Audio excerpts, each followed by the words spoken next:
नमस्कार, आप देख रहे हैं ऊर्जा धानी न्यूज और मैं हूं आपके साथ अनुष्का। चलिए रुक करते हैं खबरों की ओर। सिंगरौली जिले के मोरवा पुनर्स्थापना मंच के महासचिव राजेश सिंह ने मोरवा विस्थापन को लेकर ऊर्जा धानी न्यूज के संपादक प्रदीप तिवारी के फेस टू फेस कार्यक्रम के माध्यम से कहा कि मोरवा विस्थापन एशिया के कोयला सेक्टर का सबसे बड़ा नगरीय एवं कॉमर्शियल विस्थापन है। इस विस्थापन का तरीका एनसीएल द्वारा ग्रामीण स्तर की तरह किया जाएगा तो यह जनता के साथ अन्याय होगा। नमस्कार दर्शकों, मैं प्रदीप तिवारी, आप देख रहे हैं ऊर्जा धानी न्यूज चैनल। आज हमारे फेस टू फेस कार्यक्रम के खास मेहमान हैं राजेश सिंह जी, जो ये पुनर्विस्थापन मंच के नेता भी हैं और मोरवा विस्थापन के विषय पर हम इनसे बात करने के लिए बैठे हैं। राजेश जी, अभी पुनर्विस्थापन मंच हजारों की संख्या में विस्थापितों को लेकर एनसीएल मुख्यालय का घेराव किया था। आरोप है कि 24 सूत्री मांगों को लेकर पुनर्स्थापन मंच एनसीएल को ज्ञापन दिया था, जिसका तोड़ मटोड़ कर जवाब दिया गया है। अभी इस घेराव से क्या असर आपको देखने को मिल रहा है? इस घेराव से हमें कम से कम यह पता चला कि हमारी अपनी स्ट्रेंथ कितनी है, जनता के बीच में इस मुद्दे को लेकर रुझान कितना है, जनता कितना इस मुद्दे को लेकर हमारा साथ देगी। बहुत सारे भ्रम और भ्रांतियां दूर हुई। एनसीएल को कहीं न कहीं एक पक्ष से बार बार यह बताया जाता था, जो सिंगरौली विस्थापन मंच है उनके द्वारा, कि इनकी स्ट्रेंथ नहीं है और यह लोग कहीं न कहीं नादानी वाली बात कर रहे हैं। तो वह भ्रम दूर हुआ और हम लोगों ने बार बार जो एनसीएल को कहा था कि यहाँ की जनता जिस दिन उग्र होगी उस दिन उसका सामना करने में आपको दिक्कत आएगी। उसका एक छोटा सा टेलर उस दिन जनता ने दिखाया और यह यहीं रुकने वाला नहीं है। मैंने उस दिन भी मंच से कहा था कि यह हमारे लड़ाई का प्रथम सीढ़ी है और उस पर हम चढ़े। अब अगली सीढ़ी की तैयारी हम जैसे एनसीएल हमारे साथ व्यवहार करेगा हम उस तरह अपनी स्ट्रेटजी बनाएंगे। देखिए राजेश जी, जिस तरह से मोरवा का एक बहुत बड़ा हिस्सा विस्थापन होने जा रहा है और विस्थापन संगठन को अगर बात करें हम तो दो संगठन थे अभी, मोरवा विस्थापन मंच और पुनर्स्थापना मंच। तो दो संगठन, ये दोनों में हमको दरारें नज़र आ रही हैं और मुझे ऐसा लगता है कि दोनों के दरारों के बीच में जनता पेरी जाएगी।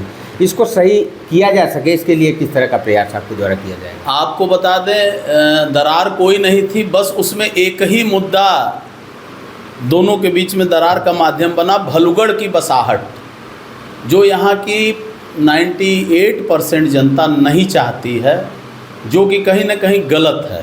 उस मंच पर बस 2-3 लोग उस भलुगढ़ को लेकर, चूँकि उम्र दराज हैं, हमसे उम्र में बड़े हैं, मैं उनकी कोई शिकायत या बुराई नहीं करना चाहता, लेकिन उनको जनता के बीच में जाकर एक जनता का सर्वे करना चाहिए था कि जनता चाहती क्या है।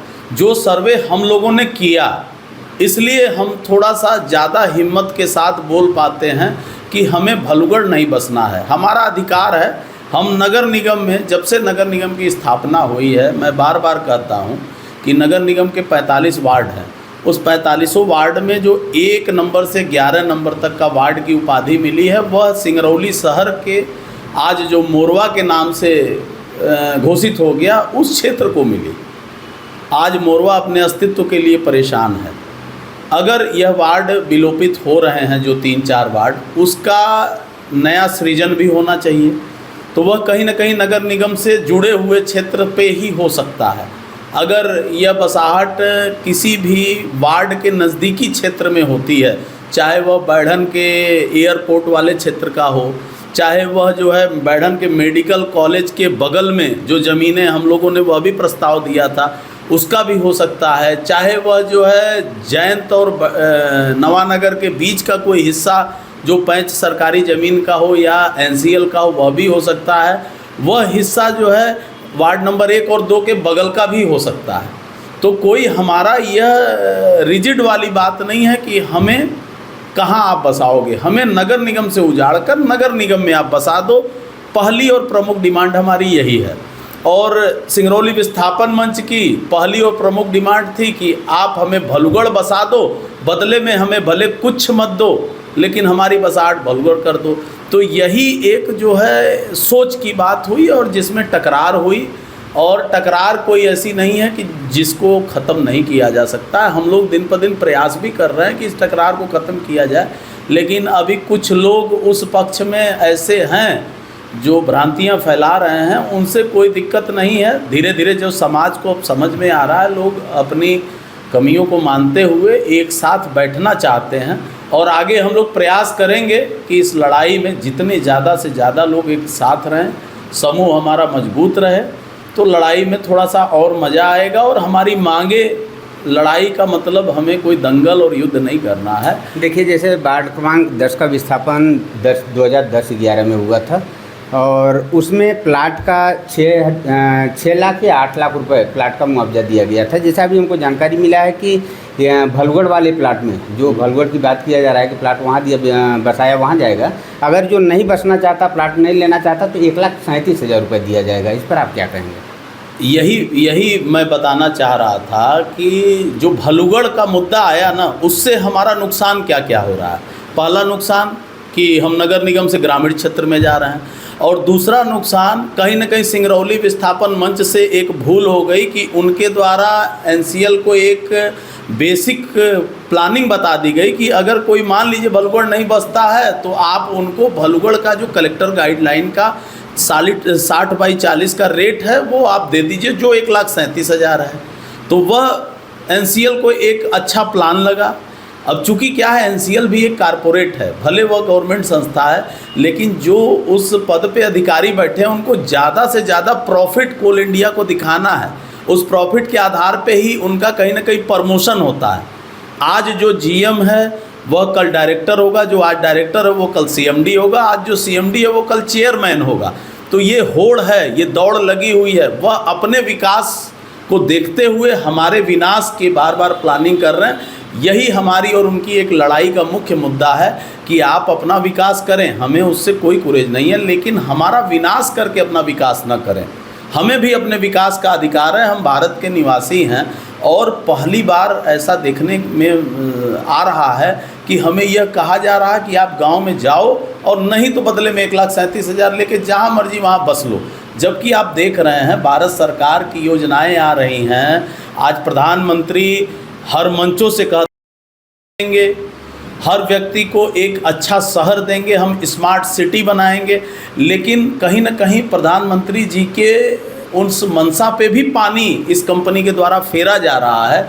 जिस सत्ता में हम आज के परिवेश में चल रहे हैं, उस सत्ता का ये सोच मुझे नहीं लगता है कि है।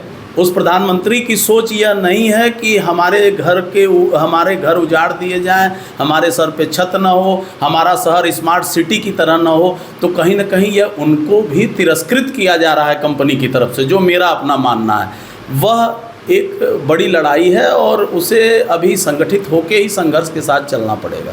तो राजेश जी, जिस तरह से अभी एनसीएल मुख्यालय का घेराव हुआ, बड़ी संख्या में लोग एकत्रित हुए, पुनर्विस्थापन मंच के द्वारा वहाँ पे 24 सूत्री मांगों को लेकर फिर से ज्ञापन दिया गया है।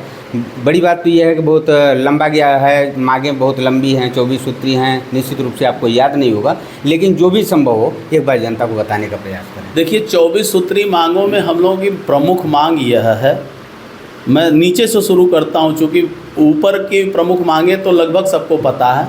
हमारा बैठक में जो पहला मांग हुआ कि जो व्यक्ति यहाँ का विस्थापित है या प्रभावित है, जैसे स्कूलों के मास्टर हैं, आप जैसे मीडिया वाले हैं, जैसे यहाँ पे रेडी वाले हैं, ठेला वाले हैं, जो छोटे गैराज वाले हैं, जो मिस्त्री हैं, जो नाऊ की दुकान पे काम कर रहे हैं, जो हमारे कपड़े के व्यापार से जुड़े लोग हैं, जो हमारे किराना के दुकानदारों के यहाँ कार्य कर रहे हैं, वह न उनके पास अपना खुद का घर है, न उनके पास अपने व्यवस्था के लिए कोई व्यवसाय है।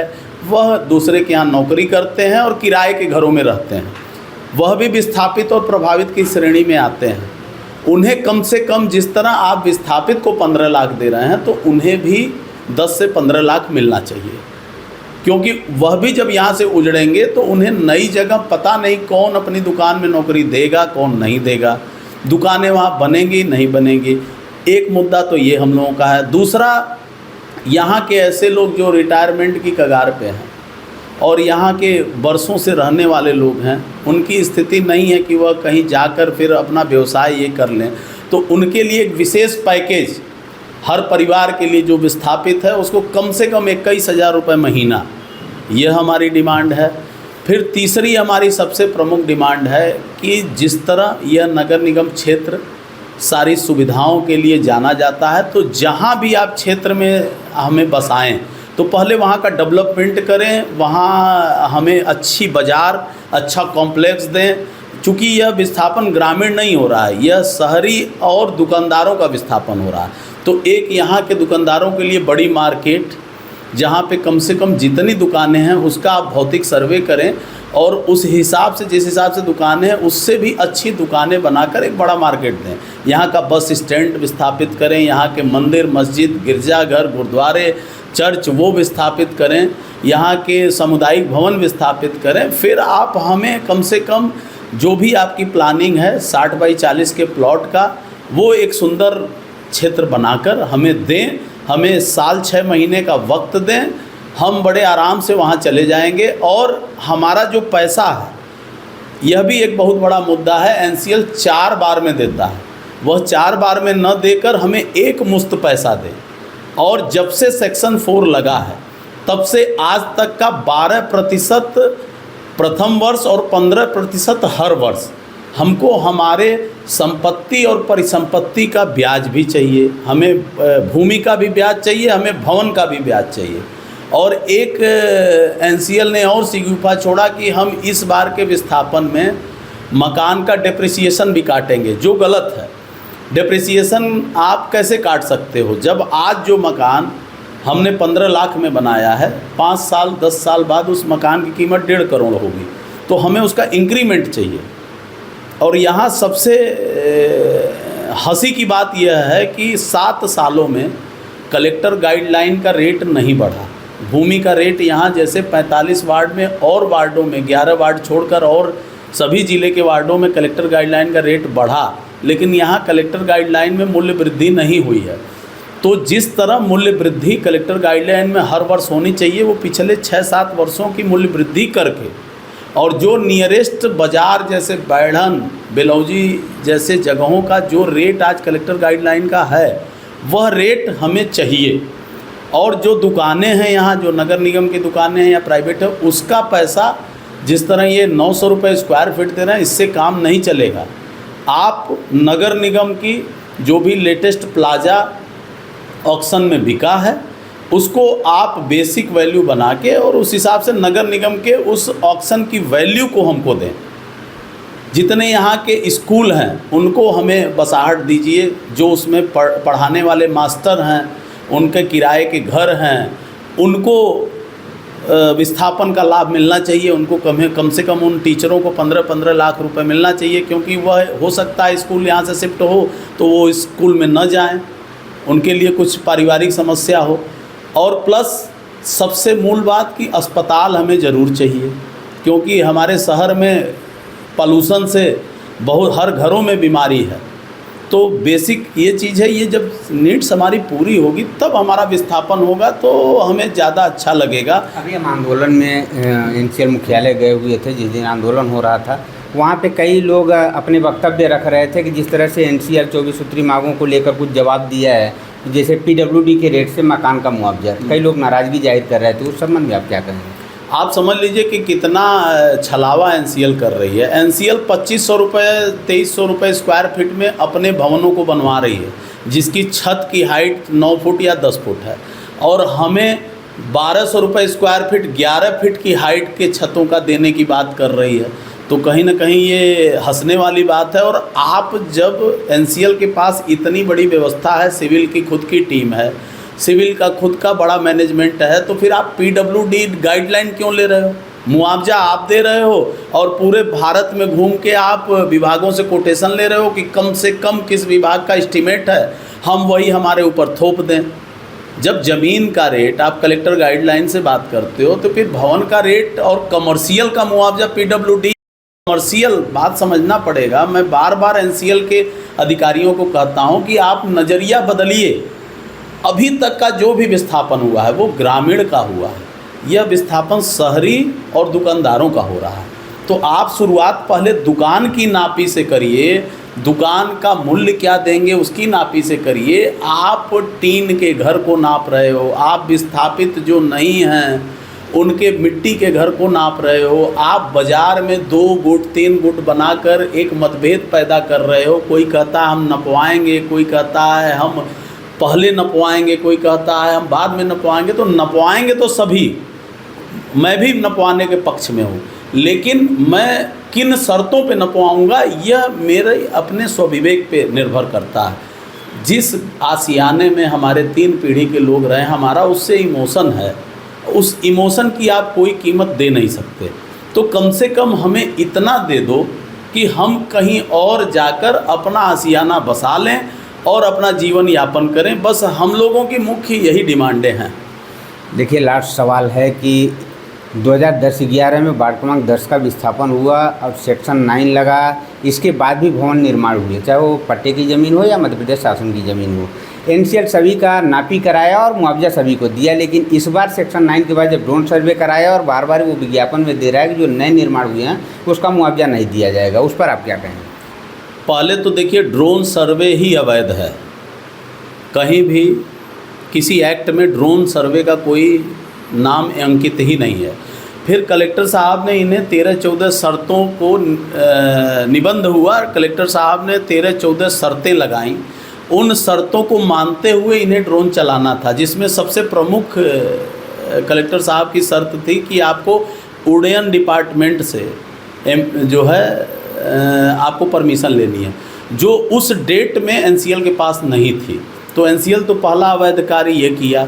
और दूसरी बात कि उसके बाद ये कह रहे हैं कि हम मुआवजा नहीं देंगे। आज ये उन्हीं घरों को नाप रहे हैं दौड़ दौड़ के जो सेक्शन 9 के बाद बने हैं। ज़्यादातर हमारे जो पुराने घर बने हुए हैं उसमें भी कुछ नापी हुई है, कुछ बड़े भवन की उसमें भी नापी हुई है, कुछ सिंगरौली विस्थापन मंच के पदाधिकारियों ने भी अपनी नापी कराई है। अच्छी बात है, नापी करवाइए, उससे कहीं भी कोई मतभेद नहीं है। लेकिन जो दबाव बनना चाहिए वो मुख्य दबाव हमारे व्यवस्थाओं का, हमारे रेट का और हमारी जितनी भी सुविधाएं हैं उसका बनना चाहिए। उसमें हमें एक साथ एक सुर में इस पूरे शहर को एक होना चाहिए। अगर जिस तरह हम लोग 3 दिन पहले यह धरना किए थे, आपने जो नज़ारा देखा, अगर 2 गुट के बजाय 1 गुट होकर वह धरना किया होता तो शायद आज एनसीएल हमारे आगे नतमस्तक होता और हमारी हर एक बातों को सुनता। आज भी सुन रहा है, लेकिन तब हमारा दबाव ज़्यादा अच्छा होता और हमारे हर एक वर्ग के हर व्यक्ति को लाभ। एक सबसे बड़ी बात की एनसीएल ने कहा कि हम 15 लाख रुपया अगर हर व्यक्ति को देंगे तो हमारा बजट बढ़ जाएगा। तो सिंगरौली विस्थापन मंच ने कहा कि आप वयस्क को दीजिए, अवयस्क को मत दीजिए। अब ये बताइए, अच्छा, ये वयस्क और अवयस्क में अंतर क्या है? अंतर वही जो जिसको चुनाव में वोट देने का अधिकार है उसको आप वयस्क मानते हैं, जो 18 साल के नीचे के लोग हैं वो अवयस्क हैं। लेकिन अगर इस धरती पे किसी ने जन्म ले लिया, इस भारत में किसी ने जन्म ले लिया, तो वह यहाँ का मूलतः निवासी हो गया। अब उसका जन्म लेने के बाद पढ़ाई तक और नौकरी तक उसके भी खर्च किसी वयस्क से कम नहीं होते हैं। तो उसके खर्च को वयस्क के ही हिस्से से अगर आप दिलवाएंगे तो वयस्क को जो 15 लाख दिए उसको कम से कम जितने घर के मेंबर हैं, चाहे वह बच्चा 2 साल का हो 5 साल का हो, उसे भी 15 लाख का अधिकार है। क्योंकि उसके ऊपर भी जो खर्च होता है उसका भी टैक्स भारत सरकार को मिलता है। अगर वह स्कूल जाता है, कापी किताब बैग बर्तन लेता है तो उसका भी टैक्स वो देता है।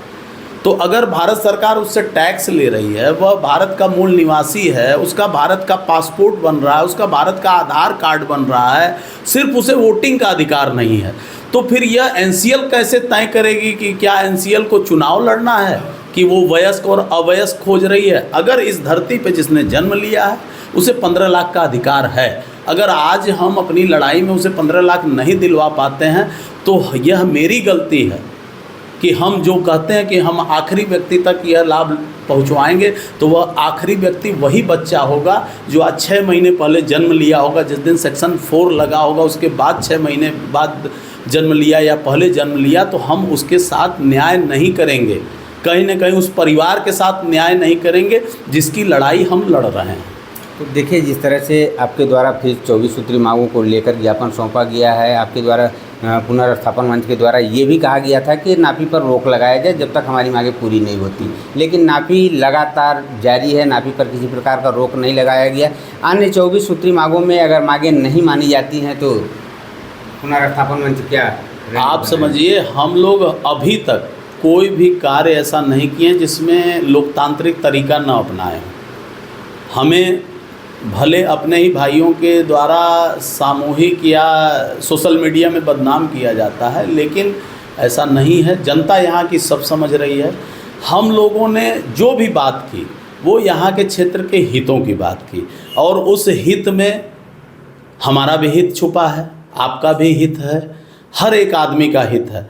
और यह लड़ाई चूँकि अभी तक जो भी भारत के इतिहास में लड़ाइयाँ हुई हैं यह उससे डिफरेंट है, क्योंकि ये समझ लीजिए कि हम भारत में रहते हुए आज महसूस कर रहे हैं कि जिस तरह किताबों में हमने पढ़ा था कि ब्रिटिश शासन काल में गांव के गांव खाली करा दिया जाता था, कोई भी प्रोजेक्ट आता था, कोई कल कारखाना लगता था तो अंग्रेज़ों के शासन में गांव के गांव खाली करा दिए जाते थे। लोग बैलगाड़ियों पे अपने सामान को लादते थे और बंजारे की तरह कहीं जंगलों में जाके बसर करते थे, और उन्हें सरकार उनका सुध नहीं लेती थी। आज वही स्थिति हमारे मोरवा शहर पे मंडरा रही है।